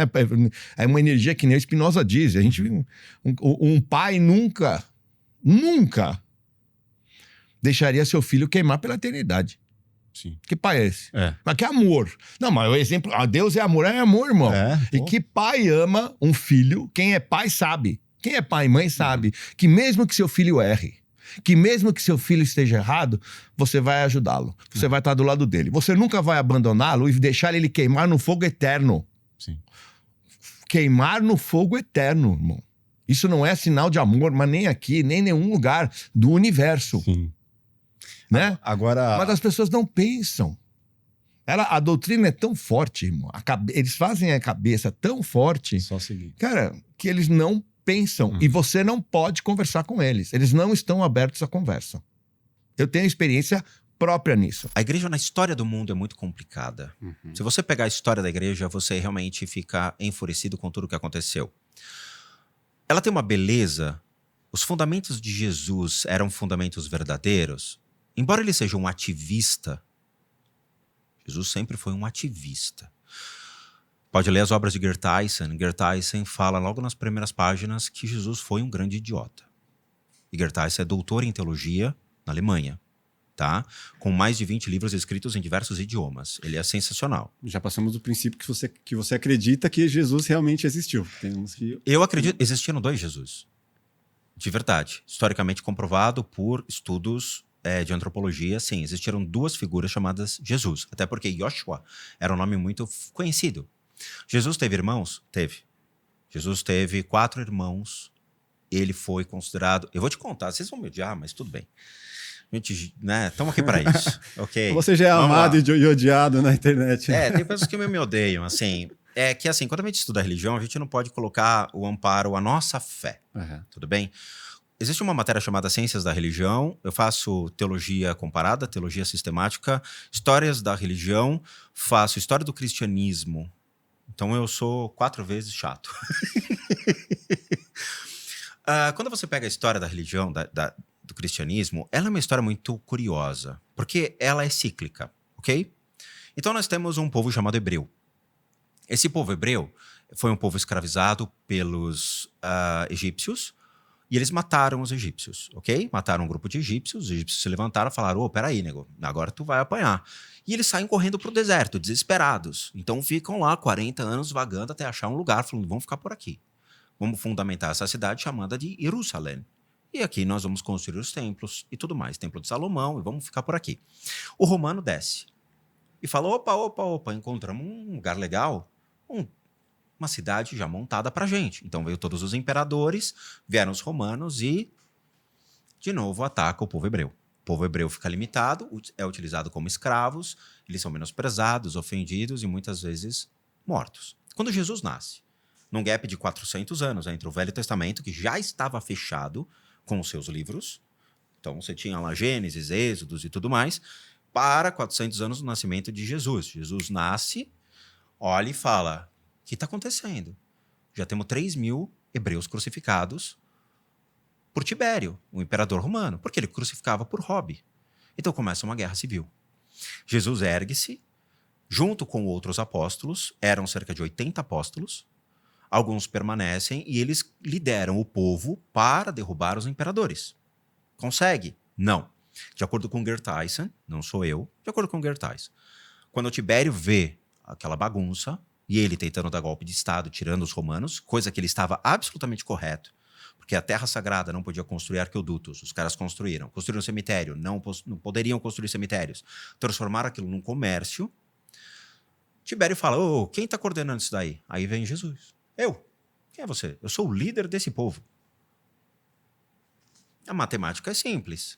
Mata o líder, eu tiro o poder. Crucifica Jesus.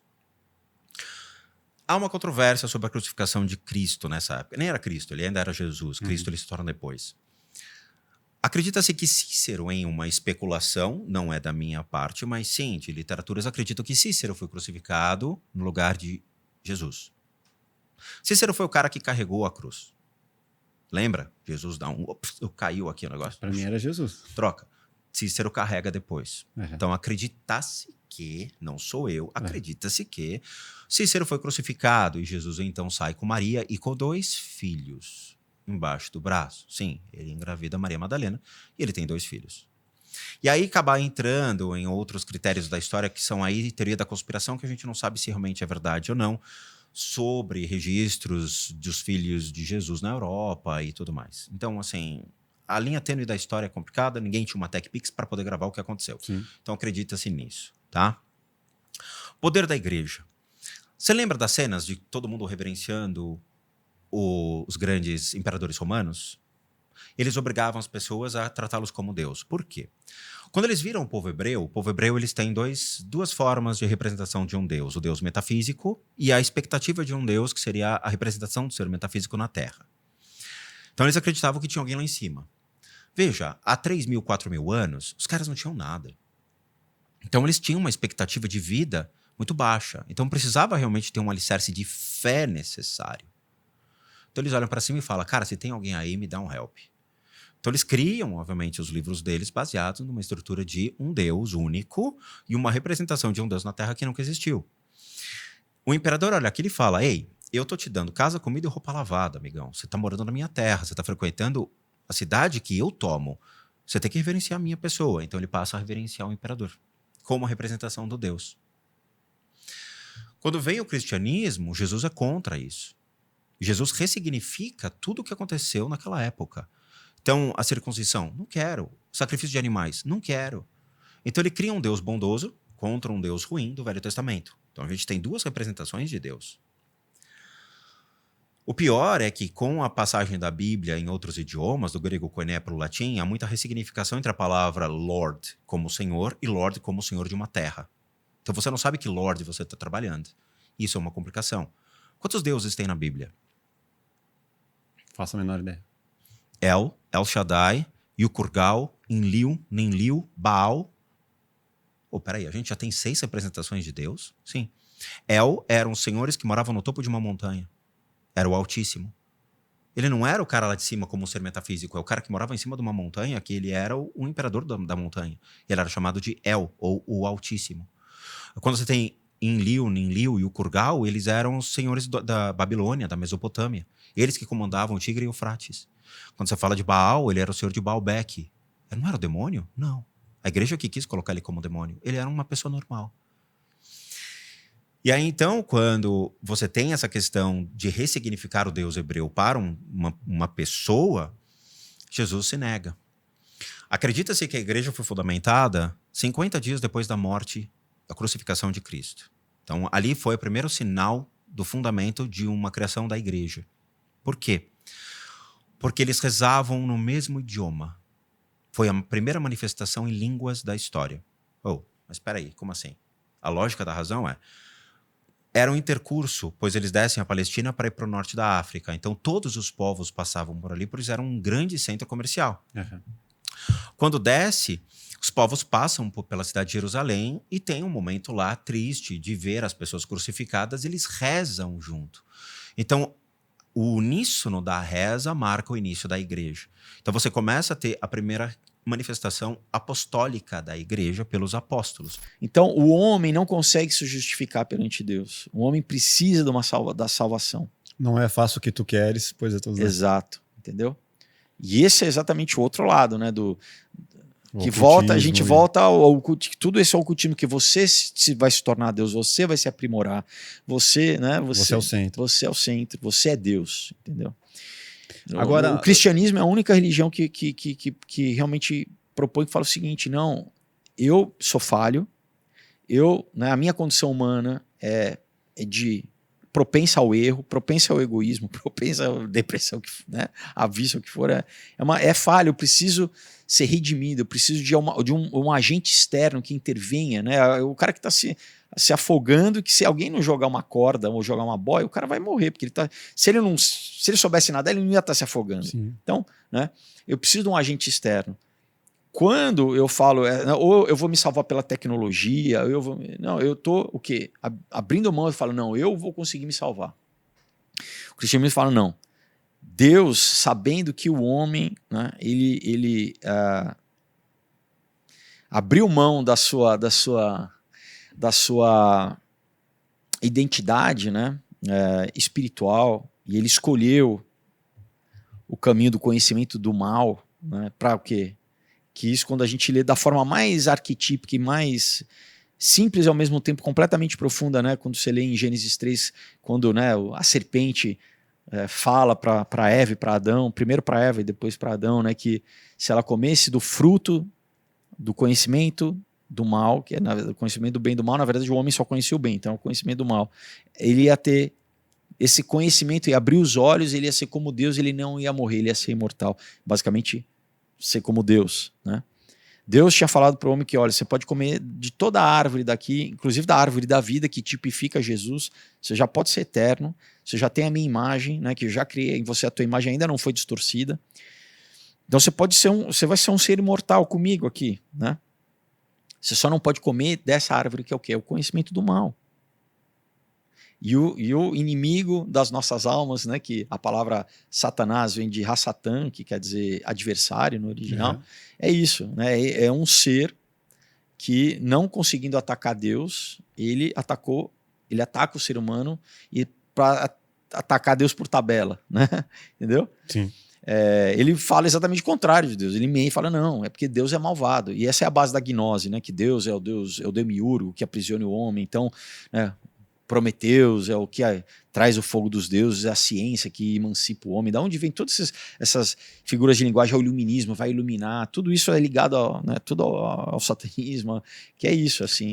Então, karma, tirando o ranço religioso da palavra, karma é a lei da atração. Eu vibro uma emoção, eu atraio uma consequência. Então, voltando, quando você entende que o divino está em você, você compreende que você não vai ser salvo por um ser externo. Você pode ter seres que te dão sabedoria, que te ajudam. Grandes mestres como Jesus Cristo, Buda. Mas você não vai ter ninguém que vai tirar você de uma situação que é só o seu livre-arbítrio que vai tirar. Você não evoluiria se você não tivesse o livre-arbítrio. Aliás, Jesus Cristo, quando ele fazia os seus milagres, né, ele ajudava as pessoas, mas ele não fazia sozinho. E ele dizia sempre a frase, a sua fé que te curou. As pessoas não querem parar para pensar que o próprio cara, Jesus Cristo, dava valor, poder e responsabilidade. Crédito, né? Dava o crédito. Uhum. A tua fé que te curou. Tem uma frase dele que incomoda, que ele diz assim, e é conhecida por todos, está em qualquer Bíblia, qualquer Novo Testamento. E ele diz assim, né, vós podeis fazer coisas iguais ou maiores do que eu. Ué, o que ele quer dizer com isso? Ele quer dizer com isso que ele está num caminho de evolução como todos nós. E que nós podemos alcançar, claro que ele é uma alma mais velha, um ser muito sábio, um ser perfeito. Eu tenho até trabalhos, cursos só sobre ele no olhar oculto. Mas ele deixava muito claro que todos nós somos divinos e por isso temos o poder de fazer milagres. Para nós mesmos, nas nossas vidas. Não necessariamente executando um trabalho de auxílio. Pode ser, se você sentir que é tua missão. Sim. Então, na verdade, trazer o divino para dentro te liberta muito. E você quebra essa tendência. Por isso que eu falei, é comum a busca das religiões, mas não é o natural. O natural, eu volto para o xamanismo, eu volto para o budismo. O natural você entender, tem uma frase do xamanismo que diz assim, somos aparentados com tudo o que existe na natureza. E isso, hoje em dia, a gente até usa a física quântica para comparar, porque tem o entrelaçamento quântico que mostra que duas partículas que têm a mesma frequência se comportam do mesmo jeito, mesmo a milhares de quilômetros de distância. Então a gente entende hoje pela física quântica que a ciência está chegando, quase colando com a espiritualidade, né? Por analogia a gente já consegue usar ela. Uhum. Ela não comprova exatamente a espiritualidade, mas por analogia a gente vê que são os mesmos conceitos. Isso quer dizer o quê? Quer dizer que nós, quando nós entramos na sintonia com a vibração da natureza, você tem toda a energia a teu favor para a autocura, para a prosperidade, sabe? Para a tua evolução de um modo geral. Então, só que quando a pessoa está ansiosa, está com medo, ansiedade é medo, ela está ansiosa, ela está se sentindo desamparada, ela está na ilusão. Ela se sente sozinha no mundo. É uma ilusão. Ela vai se desconectando, né? Exato. A lenda, para mim, agora vamos para corte polêmico, mas tudo que a gente não tem comprovação é lenda. Para muitos, a ressurreição de Cristo é uma verdade de fé muito... É verdade, não tem como contestar, mas para mim é lenda. Para mim é lenda. A justificativa tá na Bíblia. Não, mas a Bíblia não é. A Bíblia, ela só funciona para quem acredita nela. Mas para muitas pessoas a Bíblia é apenas um livro ficcional. Sim. Então, assim, Moisés abriu a arca. Olha, fazendo crossover. Moisés abriu o mar. Noé construiu a arca. Gente, para mim é lenda. Para mim é uma história que é construída com uma narrativa para explicar para um povo. Tanto que eu fui num curso uma vez, curso do Padre Carlos, falecido Padre Carlos, e ele falou, gente, isso daí é... Sabe quando... Ele até deu exemplo na lousa. Sabe quando tem o cachorrinho que fala, que é o Snoopy? Ele passa uma mensagem, a mensagem é verdadeira, mas o cachorro não fala. Então a arca, para mim, ela é uma explicação de como foram criados os animais. Uma alegoria. Né? Uma alegoria. Mas que a arca realmente existiu, eu, Daniel, eu não acredito. Mas nós temos pessoas que defendem que a arca existiu. E falam, eu quero ir lá, porque lá que a arca tá enterrada. Cara, eu quero essa pessoa no meu podcast. Vamos conversar. Porque é maravilhosa a história. Sim. Eu não tô lá para ficar falando, imagina, eu não acredito. Eu posso falar, olha, fulano, eu não acredito nisso, mas se você tá me falando... Sim, a pessoa fala com tanta convicção, né, que você fala, legal. E o meu papel no podcast não é ficar contestando. Não, né? O Padre Quevedo, ele ia nos lugares e ficava assim do lado. Eu não sou esse cara. Me conta, então, você já viu um extraterrestre? Você é um extraterrestre? Quero saber tudo. Eu sou. Eu não vou falar pra pessoa, não vou ficar assim, você não é, entendeu? Não. Você é, beleza. Quando fala pra mim que é